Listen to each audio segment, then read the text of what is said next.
എനിക്ക് കുറെ കാര്യങ്ങൾ പറയാനുണ്ട്. നിങ്ങൾ വിചാരിക്കുന്ന കണക്കത്തെ ജാല വിദ്യകളൊന്നും എനിക്ക് അറിഞ്ഞൂടാ. കൈ കിട്ടിയ സാധനങ്ങളൊക്കെ എടുത്ത് വലിച്ചു വാരി തിന്നിട്ട് ഗ്രീൻ ടീ കുടിച്ച 6 പാക്ക് വരുമെന്നാണ് ചില സഹോദരന്മാരെ വിചാരം. അത് എന്തൊരു വിചാരം? അത് അങ്ങനെയൊക്കെ വിചാരിക്കുക. അത് എന്തിന്റെ അടിസ്ഥാനത്തിൽ അങ്ങനെ വിചാരിക്കും? ഒരു തേയിലക്ക് ചെയ്യാൻ പറ്റുന്ന കാര്യങ്ങൾക്ക് ഒരു പരിമിതിയുണ്ട്. തേയില നല്ല ഏതൊരു ഇലയ്ക്കും അതിന്റേതായ പരിമിതിയുണ്ട്. ഒരു ബക്കറ്റ് പോത്ത് ബിരിയാണി എന്നിട്ട് ഒരു ഗ്ലാസ് ഗ്രീൻ ടീ കുടിച്ചിട്ട് എല്ലാം ശരിയായെന്ന് പറഞ്ഞിങ്ങനെ സത്യം. ഓറി ഇടിച്ചവന് വിക്സ് മണപ്പിക്കാൻ കൊടുക്കുന്ന കണക്കത്തെ ഒരു പ്രൊസീജിയറാണ്. തലയില് ലോറി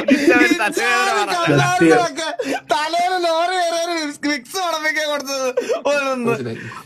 നിങ്ങൾ പെപ്സി തന്നെ കുടിച്ചാൽ മതി. ഇങ്ങനത്തെ തീറ്റി തിന്നുന്നവര് പെപ്സി തന്നെ കുടിക്കുന്നതാണ് അതിന്റെ ഒരു ന്യായം. വെറുതെ നമുക്ക് പേരുദോഷം കേൾപ്പിക്കല്ലേ സഹോദരങ്ങളെ. നമ്മളില്ല ഇതിനൊന്നും, നമ്മളില്ല ഇതിന്. സൈഡ് നോക്കാം, കണ്ട് നാരങ്ങ സ്പൂണും